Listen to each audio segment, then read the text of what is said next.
प्रधानमंत्री श्री नरेंद्र मोदी जी के नेतृत्व में और रक्षा मंत्री राजनाथ सिंह जी के दिशा निर्देश में मंगलवार की रात 7 मई को जो कुछ हुआ, आज जेठ के मंगल के दिन यदि हमें स्मरण करें तो मैं सिर्फ एक ही पंक्ति कहना चाहूंगा कि लाल देह लाली लसे, अरुधरी लाल लंगूर और वज्र देह दानव दलन, जय जय जय कपिसूर, और मंगलवार की रात को ऑपरेशन सिंदूर।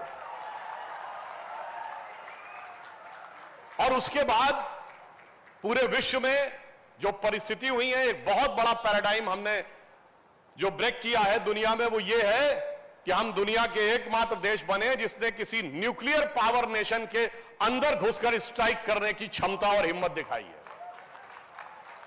और माननीय रक्षा मंत्री जी ने एक महत्वपूर्ण बात बोली थी कि जो न्यूक्लियर एसेट्स हैं उनके ऊपर अंतर्राष्ट्रीय निगरानी होनी चाहिए थी। ये कितनी गंभीर बात है मैं आपको बताना चाहता हूं, आप समझ सकते हैं। आप सब ने अगर इस बीच में ब्रीफिंग्स देखी होंगी तो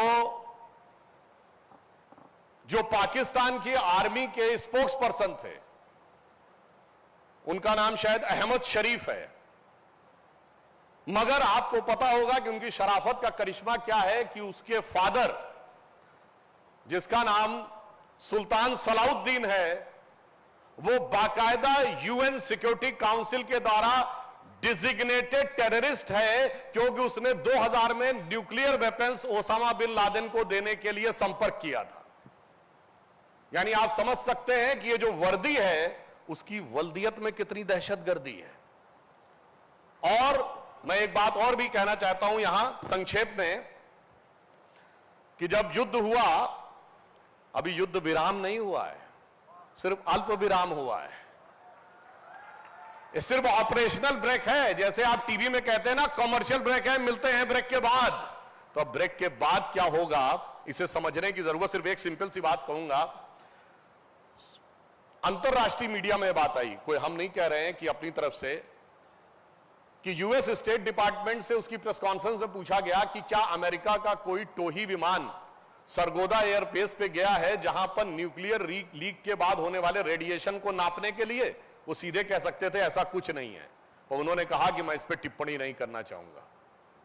आप समझ सकते हैं कि कितनी गंभीर बात। और जो लोग कहते हैं रुकने की बात, अगर सरगोदा एयरबेस के ऊपर जहां उनका न्यूक्लियर आर्सेनल है, आप एक छोटी सी बात समझिए, न्यूक्लियर वेपन्स कोई ऐसे ओपन स्पेस में नहीं रखे जाते, वो जमीन के नीचे 30-40 मीटर गाड़ के रखे जाते हैं और उसमें एंट्री एक्सिट 2 ही पॉइंट होते हैं। अगर दोनों पॉइंट डैमेज हो गए थे अंतरराष्ट्रीय मीडिया की खबरों के अनुसार, और अगर उसमें लीक की गुंजाइश थी, तो आपको पता है कितनी दूरी थी सरगोदा की भारत से? सिर्फ 177 किलोमीटर। यानी उससे ज्यादा दूर तो लखनऊ से फर्रुखाबाद है। इसलिए जब कोई ऐसा डिजास्टर की संभावना थी तो क्या क्या चीजें रही होंगी, वो विषय बहुत सोच समझ के करने की बात है। इसलिए हमने धैर्य का भी परिचय दिया है और शौर्य का भी परिचय दिया है।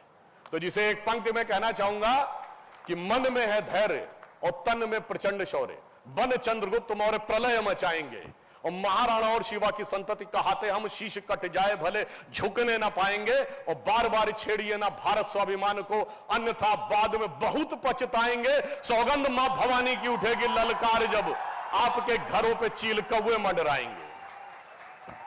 और मैं अंत में कहना चाहूंगा, आप सब मेडिकल के छात्र हैं और आप देखिए कि मेडिकल सेक्टर में, हेल्थ सेक्टर में भारत ने जो बड़ी छलांग लगाई है पिछले 11 वर्षों में। जब 2000 में ये शुरू हुआ था कॉलेज, तब भारत में 1 एम्स था, अटल जी के टाइम में 7 एम्स हुए, और अब मोदी जी के आने के बाद 23 और एम्स बने।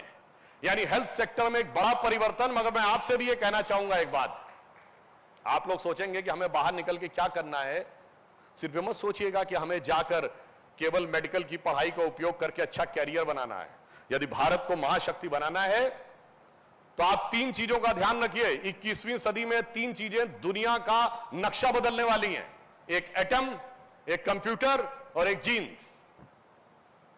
एटम के अंदर जो एटॉमिक एनर्जी है वो, कंप्यूटर के अंदर आर्टिफिशियल इंटेलिजेंस और क्वांटम कंप्यूटर का जो आ रहा है, और जीन के अंदर आपने देखा कि कोविड वैक्सीन में जो वैक्सीनेशन हो रहा है उसके अंदर जीनोम सीक्वेंसिंग पे सबसे ज्यादा स्टडी हो रही। तो मेरा आप सबसे अनुरोध है कि आप genome sequencing, cellular microbiology, composite material, space technology, quantum computer जैसी नई चीजों में जाकर रिसर्च करिए, तब भारत को उस शक्ति से आप समृद्ध कर सकेंगे जो भारत का भवितव्य है।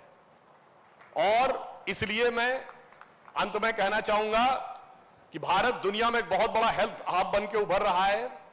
लखनऊ में इस हॉस्पिटल ने उस समय जब प्राइवेट सेक्टर के हॉस्पिटल्स में एक पायनियर भूमिका निभाई थी डॉक्टर के.एन. सिंह ने, और ये एक नए मुकाम पर पहुंचा है। भारत का हेल्थ सेक्टर भी एक नए मुकाम पर पहुंचा है। आप सब, जो प्रधानमंत्री जी ने अमृत काल कहा है इस देश का, यानी 25 वर्ष के बाद भारत जहां पहुंचेगा, तो उसमें उन्होंने कहा है कि इस देश को विकसित राष्ट्र बनाना है, गुलामी की मानसिकता से मुक्त करना है, अपनी विरासत पर गर्व करना है, हम सबको कर्तव्य करना है, कर्तव्य सामूहिक रूप से करना है। तो हम सब सामूहिक कर्तव्य करेंगे और निश्चित रूप से हम उस स्थान को प्राप्त करेंगे कि जिसे एक पंक्ति में कह के समाप्त करता हूं कि स्वप्न देखा था कभी, वो आज हर धड़कन में है। एक नया भारत बनाने का इरादा मन में है और बढ़ रहे हैं हम प्रगति की ओर उस रफ्तार से, कर रहा है विश्व भी हमको नमन इस पार से। और लास्ट में एक बात और कह दूं, हमारी शक्ति क्या है वो कुंभ मेले में दिखाई पड़ी। 66 करोड़ लोग आए, 50 लाख विदेश के लोग आए। जो कोई सोचता था कि दुनिया में पैसे से सुख मिलता है, कोई कहता था फिजिकल प्लेजर से सुख मिलता है, कोई कहता नेम एंड फेम से सुख मिलता है, वो हमारे कुंभ में क्या खोजने आते थे? एक पंक्ति में कहता हूं, वो सुख खोजे भौतिकता में, मदिरा में मांस की बोटी में। वो सुख खोजे भौतिकता में, मदिरा में मांस की बोटी में, ये भस्म रमाए अपने तन पर, खुश हैं सिर्फ लंगोटी में। तो भारत के इस स्वरूप को नमन करिए और यह विश्वास रखिए भारत का समय आ गया है। जो प्रधानमंत्री जी ने कहा है सही समय है, यही समय है। तो भारत मां अंगड़ाई लेती, सुप्त चेतना जाग रही, ऋषि मुनियों की देवधरा फिर अपना रूप संवार रही। धन्यवाद।